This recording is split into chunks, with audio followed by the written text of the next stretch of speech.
Amém. Cumprimento a amada igreja com a paz do Senhor. Amém. Amém, igreja? Amém. Glória a Jesus. Você que pode, abra sua Bíblia comigo. Livro Apocalipse. Livro profético do Apocalipse. Capítulo 3. E o versículo 8. Apocalipse, capítulo 3, e o verso 8. Leremos do versículo 8 até o versículo 10. Gostaria de agradecer a Deus por me permitir estar aqui mais uma vez, nessa casa.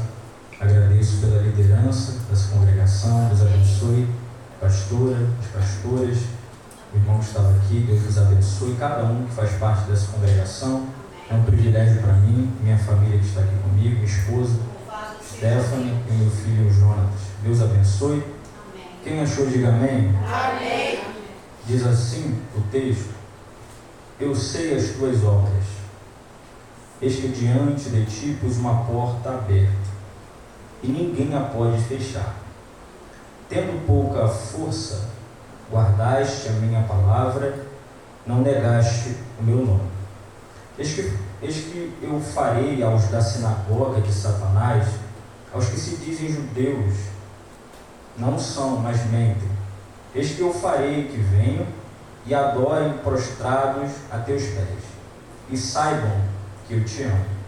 Como guardaste a palavra da minha paciência, também eu te guardarei da hora da tentação, que há de vir sobre todo mundo, para tentar os que habitam na terra. Amém, igreja? Amém. Pode tomar os vossos assentos.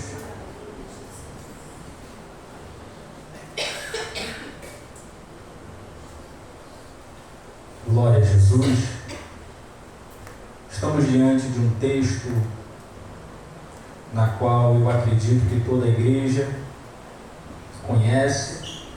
Estamos diante de um livro, de uma revelação que é tão temida por muitos. Livro do Apocalipse, a revelação de Deus ao apóstolo amado João. E o que eu acho lindo na história que envolve esse livro, livro do Apocalipse, ocorrido no final do primeiro século, ele começa a partir de uma perseguição. O imperador Domiciano, perseguindo a igreja, de acordo com a tradição cristã, vai tentar contra a vida do apóstolo João, e não vai conseguir tirar a sua vida. De acordo com os pais da igreja, Domiciano tentou lançar o apóstolo João dentro de um tacho de óleo fervente, e não conseguiu matá-lo. Milagrosamente, a tradição nos diz que por diversas vezes, esse imperador intentou contra a vida deste apóstolo, mas ele falhou todas as vezes. E diz a tradição que foi por isto que ele vai enviar João para a ilha de Patmos, a ilha chamada Patmos, um lugar arenoso, um ambiente que era reservado para um isolamento, na qual os prisioneiros eram enviados para viver longe da sociedade, da família e, consequentemente, da igreja. E João está dentro dessa ilha, e o texto diz no capítulo 1, João escrevendo que ele estava na ilha chamada Patmos, e o motivo era a palavra do Senhor. Domiciano, ele queria golpear a igreja, atingindo o único pilar da igreja que estava vivo, o único e último apóstolo, o apóstolo João. E perceba que é uma estratégia de Satanás usar os imperadores, reis e governantes para atingir a igreja golpeando as colunas, os pilares. Porque atingindo as colunas, os ministros, a liderança, ele consegue desestruturar a casa, o ambiente, o corpo, a congregação. Ele abala as estruturas, golpeando as colunas, os pilares. E você percebe que em Atos capítulo 12, Atos dos Apóstolos capítulo 12, Herodes ele vai fazer a mesma coisa, existe um padrão. Ele vai tirar a vida do apóstolo Tiago e ele vai mandar Pedro para a prisão, 4 quaternos de soldados. E o texto diz que a igreja fazia contínua oração por ele a Deus. Nero não fez diferente. Ele vai enviar Paulo para dentro da prisão, acusando do incêndio em Roma, na qual ele não era culpado. Então perceba que na Bíblia, principalmente no Novo Testamento, existe um padrão. Eu vou abalar a estrutura atingindo as colunas. É um padrão. Porque o diabo sabe que atingindo a coluna, a estrutura ela vai ser desestabilizada e, consequentemente, os mais fracos não irão resistir. Existe um padrão. Repita comigo: existe um padrão. E com João, o apóstolo João, não foi diferente. Ele vai ser enviado para a ilha chamada Patmos, e o intuito de Domiciano é interromper o chamado e o ministério de Deus na vida do apóstolo João. Mas enquanto ele estava na ilha chamada Patmos, o texto diz que ele ouviu uma voz dizendo: João, escreve. Aleluia. Domiciano, ele preparou um decreto: não vai mais pregar, principalmente de forma oral. Mas João ouviu uma voz: João, escreva aquilo que eu vou te revelar. Eu não sei se tu entende isso, mas Domiciano, ele veio com um decreto para interromper o ministério de João, mas Jesus promoveu continuidade. Eu quero liberar isso aqui para essa igreja nessa noite. Eu não sei qual é o decreto da oposição, mas Jesus está promovendo continuidade. Talvez o decreto foi para atingir a tua saúde, mas Jesus está produzindo continuidade. Talvez o decreto foi para destruir o casamento, mas Jesus está produzindo continuidade. Talvez o decreto foi para fechar a porta da igreja, mas Jesus está promovendo continuidade. Domiciano se levantou, se ergueu para interromper, mas Jesus tem uma palavra nessa noite: tem continuidade. Aleluia. Glória, glória a Deus. Herodes colocou Pedro dentro da prisão, segurança máxima. Aleluia. Mas Deus enviou um anjo dentro do cárcere e arrancou com mãos fortes o apóstolo de dentro daquele lugar. Havia um decreto de morte. Depois da Páscoa, Pedro será apresentado. Todavia o Senhor transformou o decreto de morte em livramento. Deus tem livramento para as colunas dessa congregação. Eu sinto ele aqui. E ele transforma o decreto de morte em livramento. Aleluia, tem livramento para os pilares dessa congregação. A estrutura não será abalada, porque ele tem guardado os ministros. Ele tem guardado os ferreiros da casa. Tem pessoas que nem entrou aqui nessa noite, mas está recebendo o livramento do Senhor, porque é ferreiro, porque é ministro, porque é liderança, é pilar, e o Senhor está dando livramento.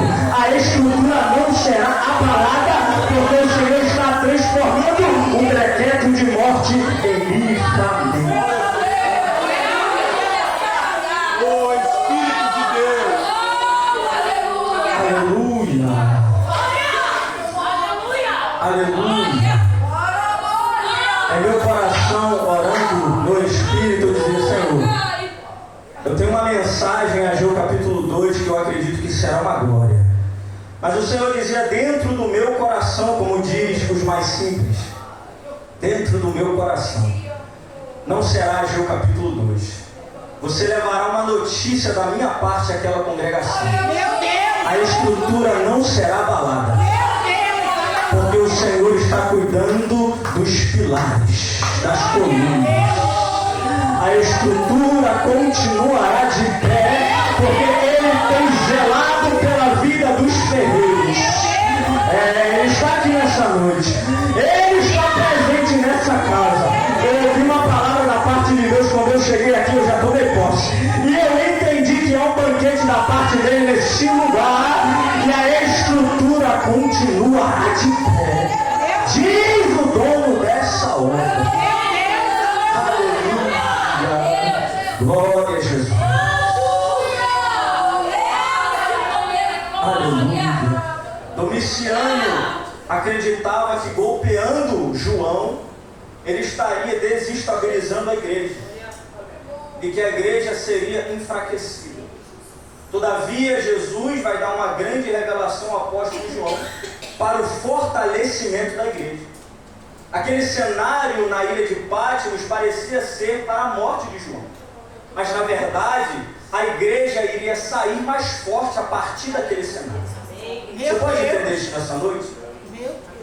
Talvez você entrou aqui nessa noite e você está se deparando com uma Pátimos terrível, um lugar arenoso, um lugar que muitas das vezes abala o nosso emocional. Mas Jesus, ele tem uma palavra para os nossos corações. Aleluia. João, ele vai sair de Pátimos mais forte.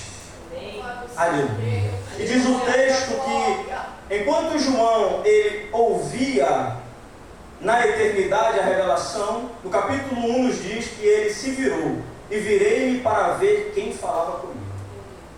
O que eu acho lindo em João é que João, em seu ministério, ele teve alguns privilégios.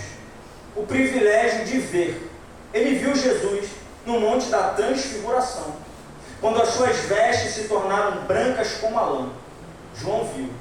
João foi o único dos apóstolos a contemplar o Senhor Jesus no madeiro. Ele estava ao pé da cruz com as mulheres.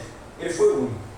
João também foi privilegiado em contemplar o Cristo ressurreto, o Jesus que saiu do túmulo, do sepulcro. Ele viu, ele tocou em Jesus junto com Tomé e os demais apóstolos. João viu. João também viu o Senhor ser ascendido aos céus, na qual a gravidade não pôde contê-lo. João viu. Fazia parte do ministério de João. Ele viu, ele contemplou. Mas nós estamos diante de uma das revelações mais extraordinárias da vida de João. E virei-me para ver quem falava comigo. Virando-me, vi 7 cartiçais de ouro. E no meio dos 7 cartiçais de ouro, um semelhante ao Filho do Homem, vestido até os pés com vestes talares. Ele usa um cinto de ouro na altura do peito. Os seus cabelos são brancos como a neve, os olhos como chama de fogo. O seu rosto brilha como o sol quando na sua força resplandece. Os seus pés são semelhantes a latão reluzente, como se tivesse sido refinado em uma fornalha. E da sua boca sai uma aguda espada de 2 fios. E ele dizia: João, eu sou o primeiro e o último. Eu sou Alfa e o Ômega. João, escreve o que eu vou te revelar. É ele quem está presente aqui neste ambiente. O Cristo ressurreto que entrou nesta casa para liberar uma palavra. Aonde decretaram morte, eu estou promovendo continuidade.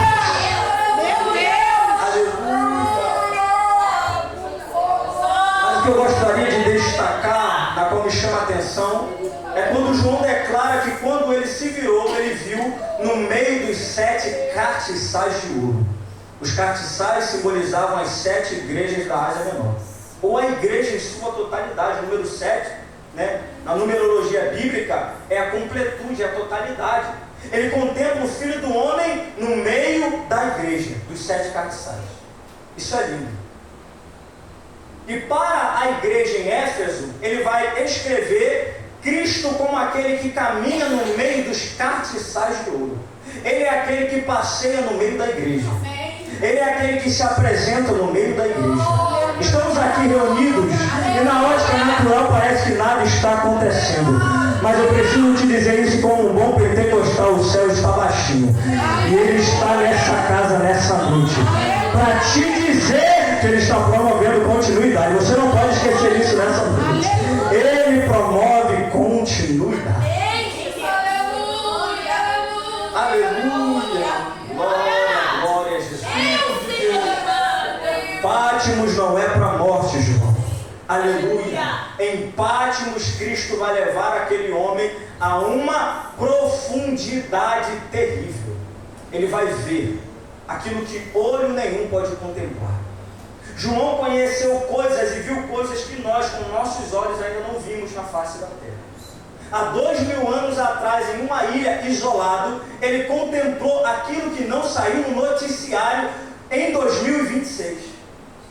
Parecia que aquele cenário seria para a morte, mas na verdade Jesus estava conduzindo ele a uma profundidade maior.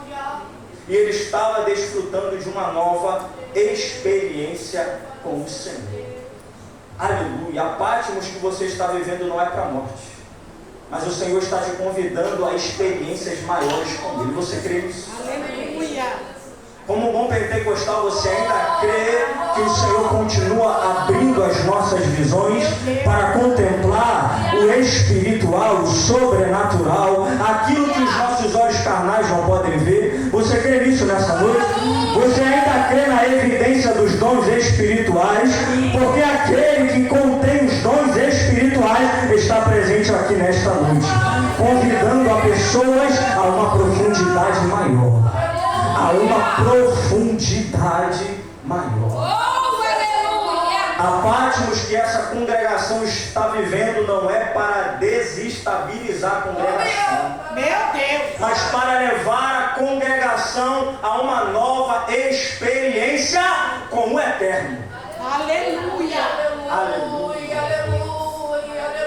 Pode estar doendo, aleluia, mas a experiência com o Eterno, ela será maior do que a dor do luto. Eu não sei por que eu estou dizendo isso. Aleluia. Mas eu sei que entrou pessoas aqui nessa noite na condição de João, em uma ilha chamada Patmos. Mas Jesus marcou um encontro com você nessa noite para te dizer que não é o fim, é o começo de um novo ciclo. Antes, João, a pregação era oral. Agora escreva: o que eu vou te revelar é um novo ciclo. Há um novo ciclo de Deus para essa congregação. Quem crê nessa palavra nessa noite? Aleluia. Ele está presente aqui, igreja. Alegra o teu coração, porque com seus olhos como chama de fogo, Ele contempla o teu coração. Glória a Jesus. Aleluia. Com o meu único olho esquerdo, na qual eu enxergo, eu só posso ver a tua aparência. Mas os olhos como chama de fogo do Senhor, do Cristo ressurreto, conhece. Ele contempla o teu coração. Ele contempla a tua alma nessa noite. Ele contempla as feridas internas, pastor Arroz. Ele contempla e Ele tem a solução. Aleluia.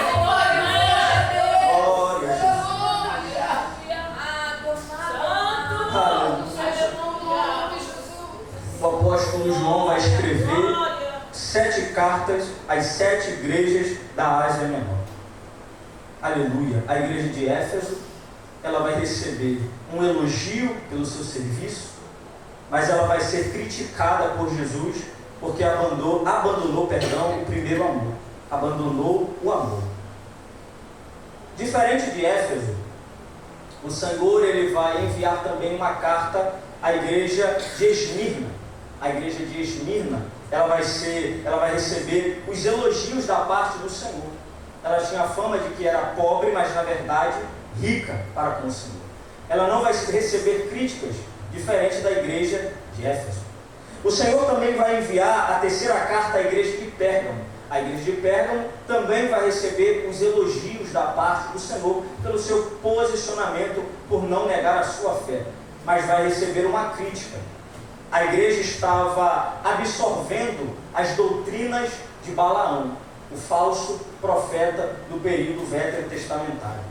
E você percebe que a 4ª carta à igreja de Tiatira vai receber também elogios, mas também vai ser criticada, pois estava tolerando a doutrina de Jezabel, aquela que se dizia profetiza, mas na verdade não era. A 5ª carta à igreja de Sardes, o Senhor também vai fazer uma crítica. Ela tinha a fama de que vivia, mas na verdade estava morta.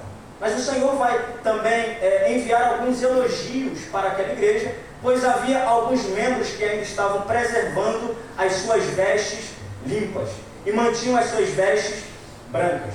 E você percebe que a igreja de Filadélfia, a qual nós iremos né, nesse período de tempo, conversar sobre ela, também vai receber a carta e os elogios da parte do Senhor Jesus. Ela vai ser aprovada pelo Senhor. A igreja de Laodiceia é a única igreja das 7 que vai receber tão somente críticas, porque ela não era quente e também não era fria, mas morna. E o texto diz que o Senhor desejava vomitá-la por ela ser morna.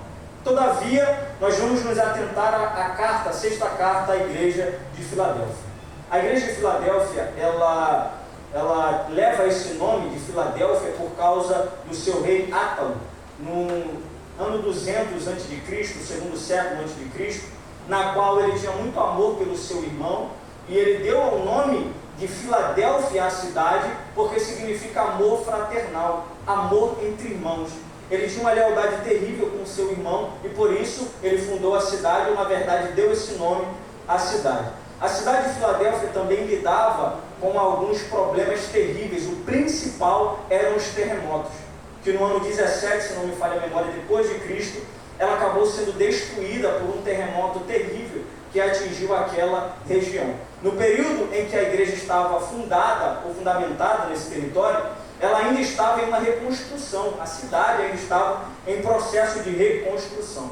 E vai ser para essa igreja que estava lidando com esses problemas, de forma simples falando, de forma simplória, que Jesus vai enviar essa carta elogiando, trazendo os elogios e fortalecendo essa igreja pela sua perseverança à sã doutrina. O que eu acho lindo é a maneira com que o Senhor se apresenta à igreja de Filadélfia.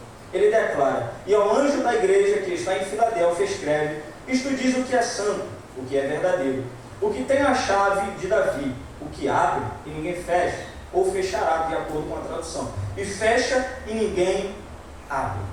O Senhor se apresenta a Filadélfia como aquele que tem a chave de Davi. A chave, nós sabemos bem que na Bíblia representa, em alguns dos seus grandes ou muitos significados, a autoridade.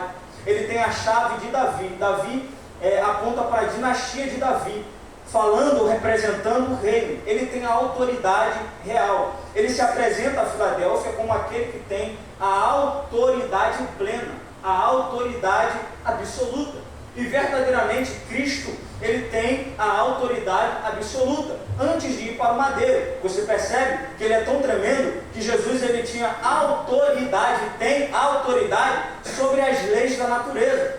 Quando ele estava indo para a região de Gadara, no barco junto com os seus discípulos, ele vai se deparar com uma terrível tempestade. Ele estava dormindo, ele estava em repouso. Os discípulos vão despertar ele desesperado. Senhor, não te importa que pereçamos? Ele vai despertar e vai dizer ao vento e ao mar para se acalmar e se aquietar. Ele tem autoridade sobre as leis da natureza. Mas ele também tem autoridade sobre aquilo que chamamos de matemática, porque ele é capaz de, com 5 pães e 2 peixinhos, alimentar mais de 5.000 pessoas. Ele tem autoridade sobre as leis da física, porque ele é aquele que vai até os discípulos caminhando por cima das águas. Ele tem a sua autoridade sobre a vida e sobre a morte. Havia um corpo em decomposição. Ele estava 4 dias morto, mas Jesus chegou no ambiente, mandou remover a pedra, fez uma oração e bradou: Lázaro, venha para fora.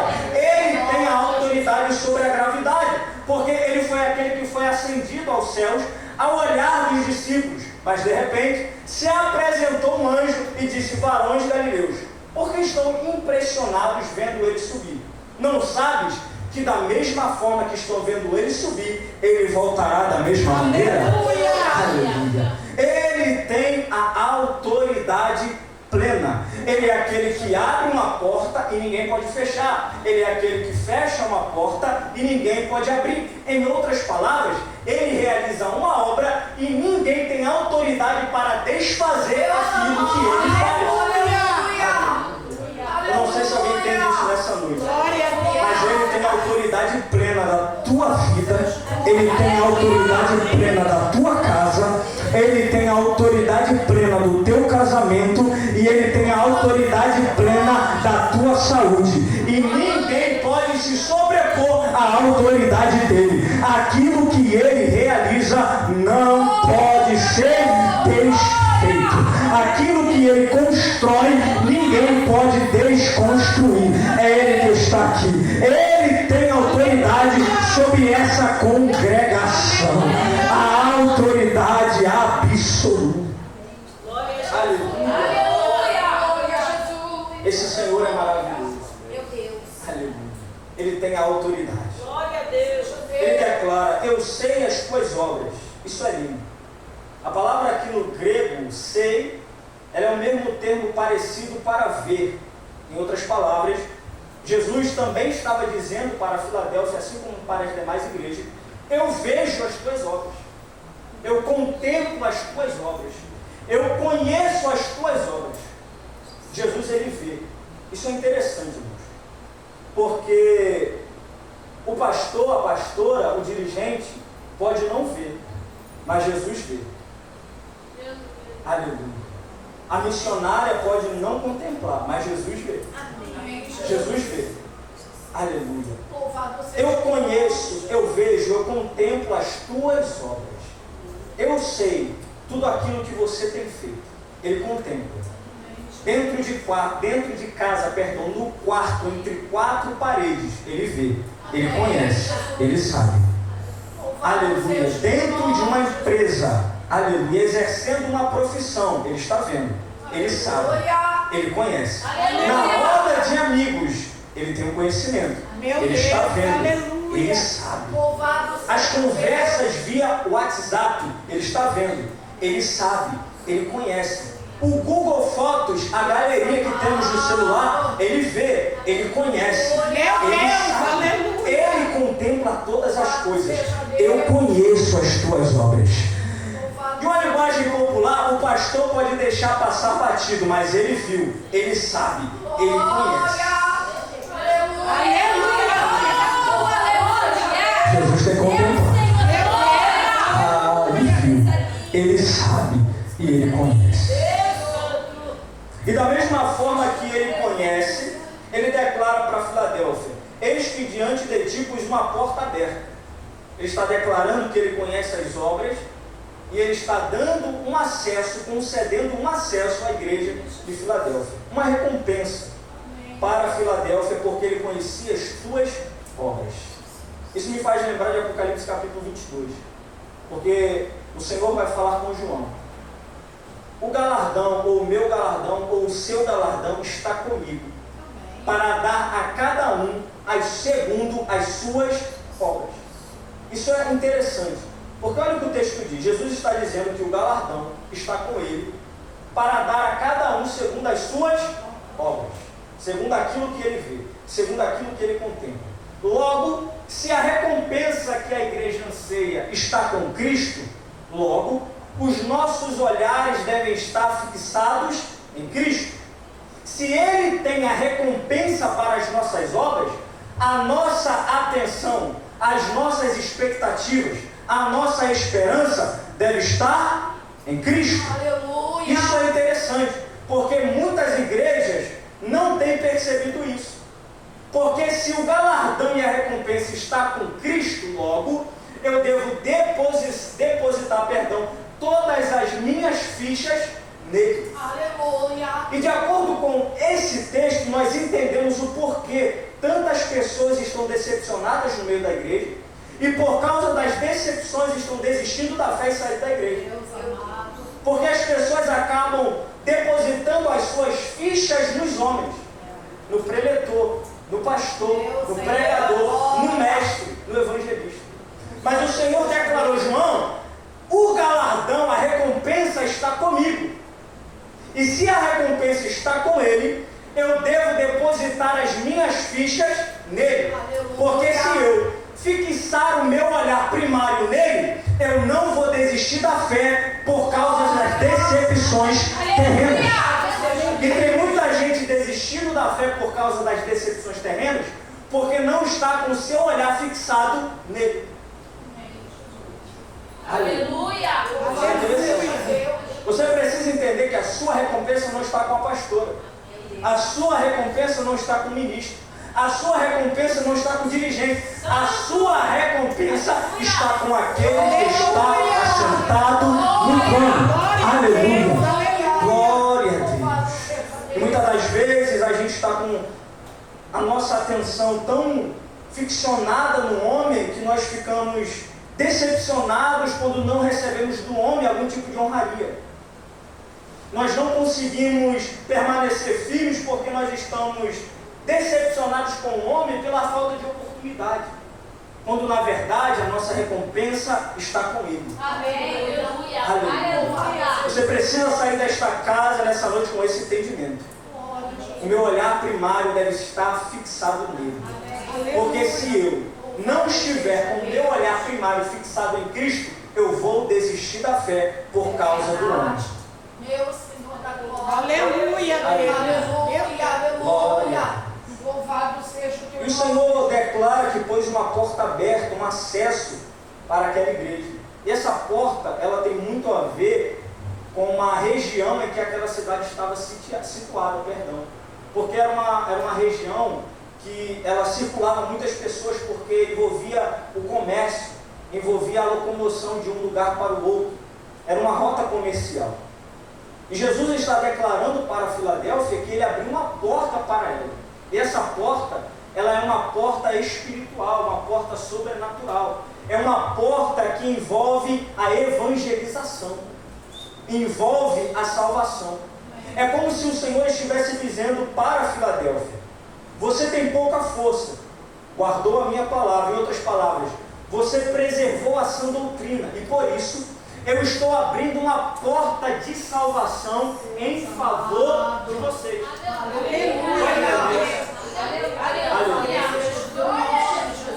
Há uma porta aberta na qual os nossos olhos não podem ver nessa noite.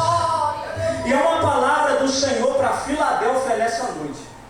Por preservar a sã doutrina, o Senhor está abrindo uma porta. Mas essa porta, ela não é de emprego. Essa porta, ela não é uma porta material. Mas essa porta envolve almas no altar. Aleluia. Essa porta envolve transformação de vida. Aleluia. Filadélfia, eu não prometo a vocês que vocês vão prosperar, mas tem uma porta aberta. Aleluia. A mensagem será propagada e vidas serão transformadas. E eu vim com uma palavra da parte de Deus, e eu quero ser profeta para essa congregação. Há uma porta aberta. Por quê, pastor? Porque a congregação está preservando a sã doutrina. E essa porta é uma recompensa do Senhor para essa congregação. Almas no altar. Almas no altar, diz o Senhor.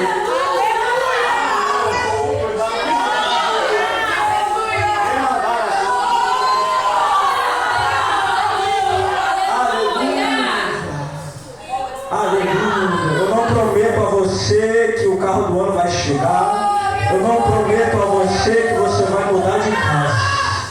Mas Jesus tem uma palavra para o teu coração. Tem uma porta que os teus olhos não podem contemplar. Mas é por ela que os pecadores vão entrar, diz o Senhor.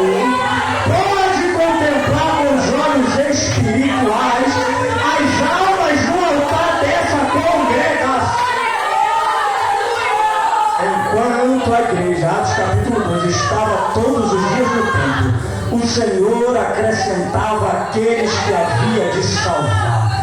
Enquanto alguém está preservando a sã doutrina do lado de dentro, o Senhor está trazendo os pecadores de fora para dentro.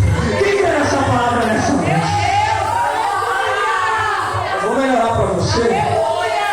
Aleluia. No dia que a igreja foi fundada,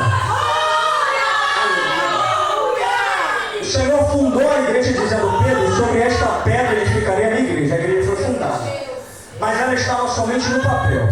E quando ela foi inaugurada, em Atos capítulo 2, porém no capítulo 1 havia 120 pessoas em oração no templo, ou no cenáculo, perdão, em oração, cerca de 10 dias orando. E diz o texto que todos foram cheios do Espírito Santo. Todos foram cheios do poder de Deus. Veio um vento veemente impetuoso que encheu todos que estavam dentro da casa. E diz o texto que houve línguas repartidas como que de fogo entre eles. Mas o que eu acho lindo, igreja, é que enquanto aquele povo do lado de dentro estava, como diz o meu pastor, ele é muito pentecostal, incendiado do lado de dentro, o texto diz que os varões judeus de todas as regiões do mundo antigo vão se aproximar do cenáculo. O que eu acho lindo é que eles estavam na fé, eles estavam, de uma forma simplória falando, comemorando, celebrando a festa de Pentecostes de um tempo. Mas vai haver um mover terrível no cenáculo. Cenáculo, a região de cima dentro de uma casa, um ambiente para refeição. E diz o texto que eles vão se aproximar. Em outras palavras, eles abandonaram a celebração que estava acontecendo. E eles se aproximaram porque eles vão ouvir aquele homem falar as suas línguas e eles entendiam no seu próprio idioma no qual eles nasceram. Eles falam judeu, mas eles também tinham outras cidadanias em outros ambientes. E eles entendiam aqueles homens simples, pescadores, falar a língua deles, a língua que eles cresceram ouvindo. E aqueles homens, pescadores, pessoas simples, estavam falando a língua deles. Eles ficaram impressionados e eles vão se aproximar. E eu acho lindo isso. Porque a igreja ainda não tinha ido fazer o ID, a grande comissão, pregar em todo mundo. Mas as vidas, as almas, os perdidos estavam vindo. Aleluia. Porque o que o Senhor estava fazendo dentro era tão terrível que alguém do lado de fora foi impactado. Aleluia. E resolveu se aproximar. Glória a Deus. Aleluia. O que estava acontecendo do lado de dentro foi tão terrível que alguém precisava se aproximar. Eles falavam em línguas, e esse fenômeno das línguas que eles falavam é chamado de xenolalia. O que nós falamos nesse ambiente é a glossolalia, línguas estranhas. Mas aqueles homens receberam o benefício de falar em línguas na qual os homens ouviam e entendiam o que eles falavam. E eles se aproximavam. Por quê? Porque o que estava acontecendo do lado de dentro era tão sobrenatural e tão terrível que alguém chegou impactado. Alguém entrou dentro do ambiente impactado. Isso é interessante. Eles estavam celebrando o Pentecostes, mas eles chegaram dentro do ambiente impactados. Alguns vão zombar, outros estavam impactados com o que o Senhor estava fazendo do lado de dentro. E não foi diferente com Filadélfia. O Senhor estava abrindo uma porta de salvação. Aleluia. No versículo 9, eu prometo que eu vou encerrar a mensagem. Eis que eu farei aos da sinagoga de Satanás. Aos que se dizem judeus, não são, mas mentem. Eis que eu farei que venham e adorem prostrados aos teus pés, e saibam que eu te amo. Jesus vai revelar para Filadélfia que ele conhecia as guerras que ela enfrentava. Perceba que no versículo 8 ele diz: eu sei as tuas obras, eu vejo, eu contemplo, eu conheço as tuas obras internas. Mas no versículo 9 ele vai revelar para Filadélfia que ele também conhecia as guerras externas. Ele contempla as obras internas e ele contempla as guerras externas. Ele vê a perseguição que aquela igreja enfrentava. Eram homens que se diziam judeus, que faziam parte de uma sinagoga de judeus, e estavam perseguindo a igreja de Filadélfia. E Jesus ele diz algo terrível: eu farei aos da sinagoga de Satanás. Era uma sinagoga de judeus, mas o Senhor declara que era uma sinagoga de Satanás. Jesus vai revelar para Filadélfia a natureza da oposição. Jesus vai revelar para a Filadélfia a natureza daqueles que estavam se colocando na condição de adversário. Eles não são judeus, eles são agentes de Satanás. Jesus vai revelar para a Filadélfia quem verdadeiramente eles eram. Porque quando a igreja ela preserva a sã doutrina, mesmo tendo pouca força, o Senhor não a deixa enganada. Amém. Eles acreditavam ser uma sinagoga de judeus. Eles acreditavam ser uma sinagoga de pessoas que preservava a Torá. E eles tinham respeito. Todavia o Senhor vai se revelar a eles dizendo: olha, eles são uma sinagoga de Satanás. Eles se auto-intitulam judeus, mas não são. Jesus vai revelar a natureza e o caráter daquela sinagoga para a igreja em Filadélfia. Eu quero liberar essa palavra sobre essa congregação. Louvado seja Deus. Por preservar a sã doutrina, a congregação não ficará enganada, mas vai conhecer a natureza daqueles que se dizem uma coisa sendo outra. Meu Deus, aleluia. Aleluia. Aleluia, Jesus. Aleluia. Muitas das vezes se auto-intitula um pregador, se auto-intitula um profeta, se auto-intitula alguém que tem algum tipo de profundidade que não está nas Escrituras com Deus. Mas o Senhor vai revelar quem é e quem não é para a congregação que preserva a sã doutrina. Igreja que preserva a sã doutrina não fica enganada. Aleluia. Aleluia. E eu estava aqui sentado e em um simples momento dentro dessa casa, eu contemplei que essa casa, essa congregação preserva a sã doutrina. E que o Senhor possa preservar essa igreja. Aleluia. E trazer o crescimento para esta casa. Por preservar a sã doutrina, eu vou revelar Filadélfia. Eles se auto-intitulam judeus, mas não são. Não ficarás enganados. Não ficarás enganados, diz o Senhor. Louvado seja Deus. Aleluia. Versículo 10, para encerrarmos. Como guardaste a palavra da minha paciência, também eu te guardarei da hora da tentação que há de vir sobre todo mundo, para tentar os que habitam sobre a terra. Aleluia. Há uma promessa do Senhor para a igreja em Filadélfia, mas essa promessa, ela engloba a igreja fiel e verdadeira, pois a grande ou a tentação que há de vir sobre o mundo inteiro é a grande tribulação, de acordo com o livro do Apocalipse, de acordo com a carta de Paulo aos Tessalonicenses. Aleluia, haverá uma grande tribulação sobre todo mundo, uma grande tentação, e a promessa primária para Filadélfia é pessoal: eu vou te guardar da hora da tentação que há de vir. Ou seja, vocês estão preservando a sã doutrina e eu vou preservar vocês da hora da tribulação. Mas a promessa não é pessoal, a promessa ela envolve a igreja como um todo. O Senhor vai preservar, não na hora da tentação, mas da hora da tentação que há de vir. Esse dar implica uma proteção não dentro do lugar, mas de fora do lugar. O que Paulo escreve aos Tessalonicenses capítulo 4 ele vai consolar os cristãos que estavam perturbados. Me permito usar essa palavra, perturbados, ou vou usar uma palavra mais simples: eles estavam apreensivos, eles estavam preocupados. Por quê? Porque as pessoas haviam morrido, eles estavam pensando, como é que pode? Será que os mortos também irão para aquele lugar a qual o Senhor prometeu? E diz o texto que Paulo, escrevendo essa carta, no capítulo 4, ele vai dizer: olha, importa que os mortos, eles ressuscitem primeiro. E ele vai escrever que o mesmo Senhor descerá do céu, com alarido, com voz de arcanjo e com trombeta de Deus. E os mortos ressuscitarão primeiro. E nós, diz Paulo, que estamos vivos, seremos arrebatados juntamente com eles a encontrar o Senhor nos ares. E estaremos sempre com o Senhor. Mas o verso final é o que mexe comigo: consolai-vos uns aos outros com essa palavra.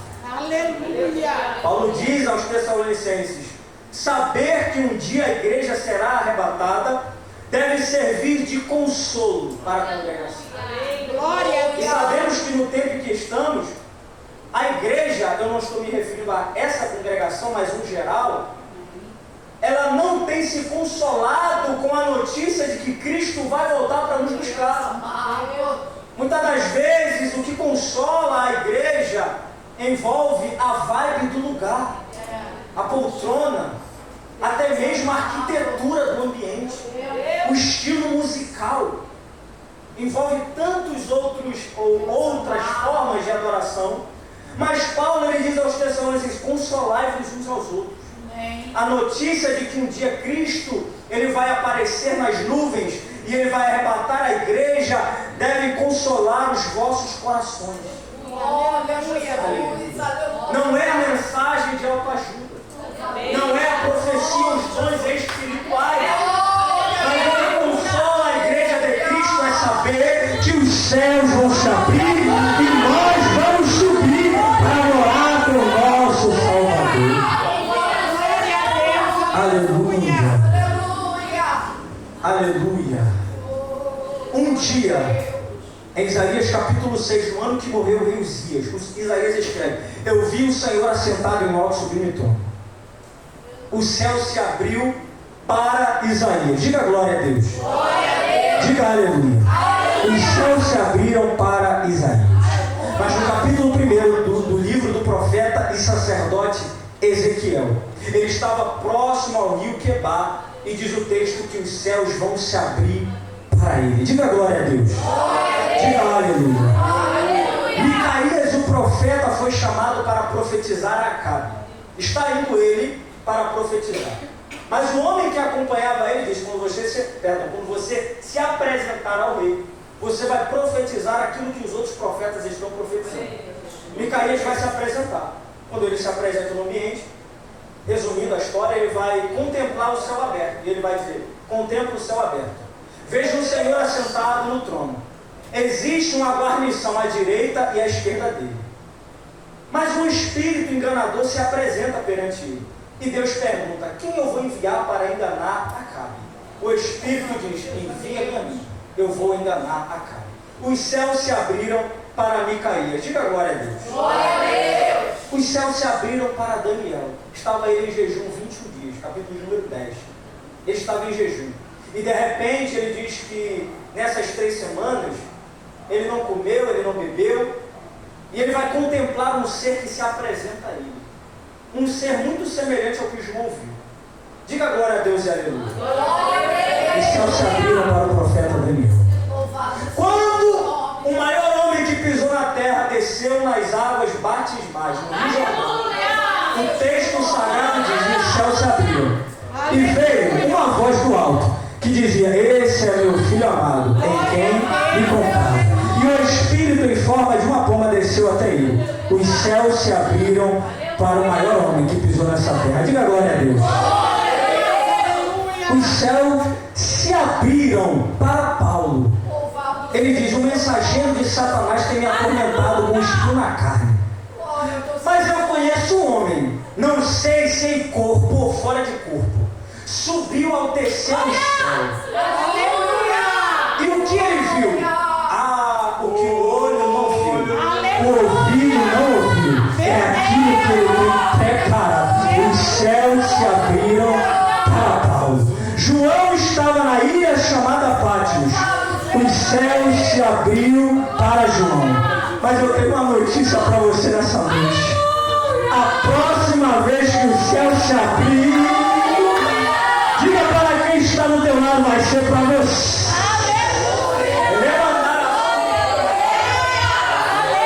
Os céus vão se abrir mais uma vez.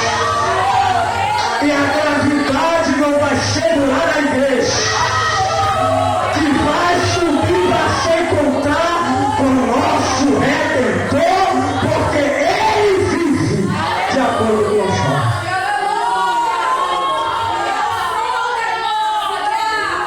E Paulo escreve aos Coríntios: num abrir e fechar de olhos, os nossos corpos serão transformados. Aquilo que é corruptível se revestirá da incorruptibilidade. Aquilo que é mortal, que morre, vai se revestir da imortalidade. E quando isso que é mortal se revestir da imortalidade, e isso que é corruptível se revestir da incorruptibilidade, cumprir-se a palavra que está escrito: tragada foi a morte na vitória. Os céus vão se abrir e nós vamos subir. Aleluia. Se tem uma coisa que o inferno não conseguirá impedir, é a igreja subir. Se tem uma coisa que o presidente da república não vai conseguir, é impedir a igreja de de subir. Se tem uma coisa que as Nações Unidas jamais vai conseguir impedir, aleluia, é a igreja subir. Nós vamos subir. Nós vamos subir. Será que esta palavra ainda consola a igreja? Aleluia. Será que essa congregação ela é consolada com esta notícia? A igreja vai subir. Ainda tem um povo na terra que não precisa de uma mensagem de autoajuda para ser consolada. Porque quando ela escuta que ele morreu, que ele ressuscitou, que ele subiu e que ele voltará mais uma vez, ela alegra o coração e exalta aquele que vive e reina para todos.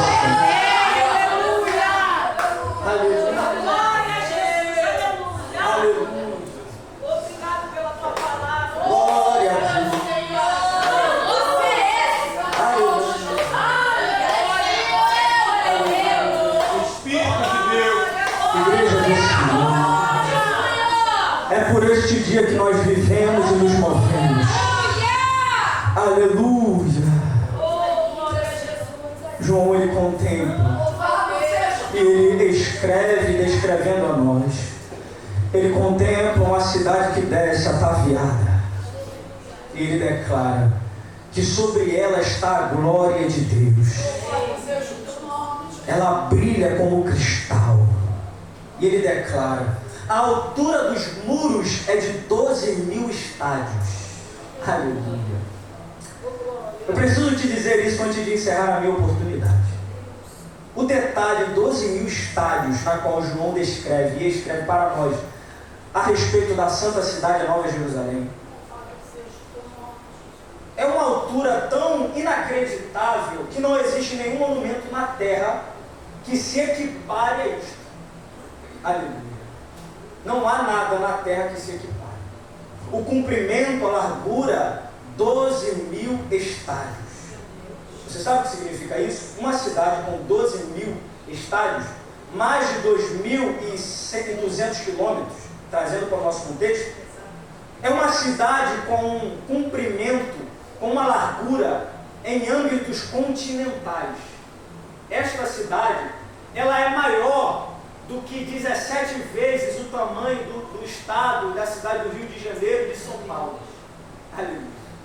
E ele contempla a altura, ele contempla a cidade, ele contempla o nome dos apóstolos sobre a cidade, ele contempla o nome das 12 tribos de Israel sobre aquela cidade, mas ele declara algo que eu queria dizer aos irmãos antes de encerrar. As portas da cidade, 12 portas, que estão em direções ou nas direções dos 4 pontos cardeais da terra: norte, sul, leste e oeste. E ele contempla as portas abertas. Porém, sobre cada uma das portas existe um anjo, um ser, guardando a porta. Mas o que é interessante, irmãos, é que as portas estão abertas. E por que existe um anjo que está guardando a entrada? A porta estar aberta, ela implica e aponta para a graça. A porta está aberta para todos. A Nova Jerusalém está aberta para todos. Mas o guardião da porta, ele nos ensina que a porta está aberta para todos, mas não para tudo. Meu Deus! Aleluia. Ela está aberta para todos, mas não para tudo. E ele contempla esta cidade. Aleluia.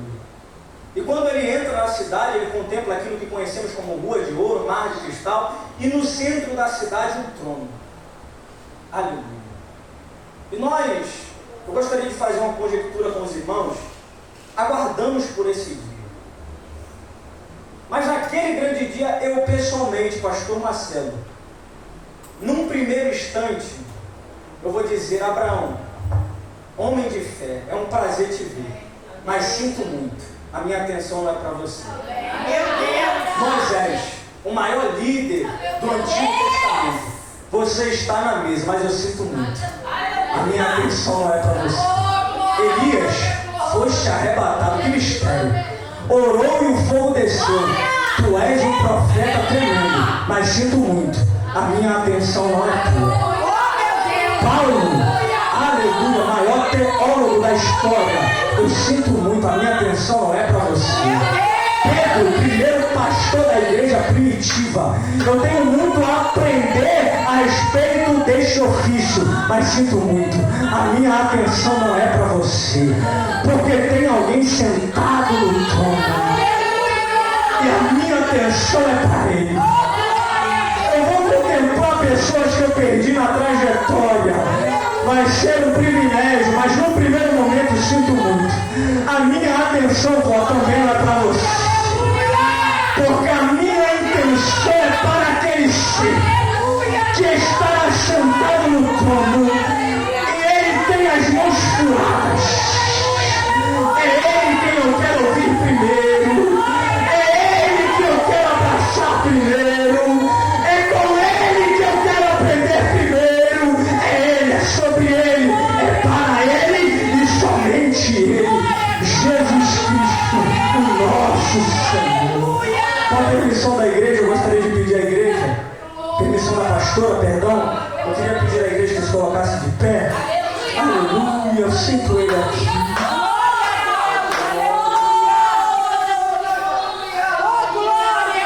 Será que antes de ir para casa, podemos entregar mais um pouquinho, mais um minuto de adoração para ele? Ele disse que o Pai procura os verdadeiros adoradores. Será que ele encontrou você nessa casa? Vamos oferecer para ele pelo menos mais um minuto da nossa adoração. Nós já vamos para casa, vamos voltar para os nossos afazeres, vamos iniciar uma semana, mas ainda dá tempo de ofertar para ele mais uma porcentagem da nossa adoração. Seja adorado e agradecido. É pelo Senhor que nos movemos. Estamos aqui dentro, Senhor. Por mais que amamos nossos irmãos, mas é por causa de Ti. É com o Senhor que está a nossa recompensa. É pelo Senhor, é para o Senhor. Somente o Senhor receba a nossa adoração. Eu sei que aí no céu a serafins com 6 asas, dizendo Santo, Santo, Santo, é o Senhor dos exércitos. Mas será que com tua benevolência podes contemplar a nossa adoração nesta casa, Senhor? Glória ao Pai, glória ao Filho, glória ao Espírito Santo de Deus, glória ao Pai, glória ao Filho, glória ao Espírito Santo de Deus. Graças te dou, Jesus. Muito obrigado por essa oportunidade. Continua conosco e não nos deixe nem por um segundo, Senhor. Em nome do Senhor Jesus Cristo. Amém. Mais uma vez eu agradeço pela rica oportunidade.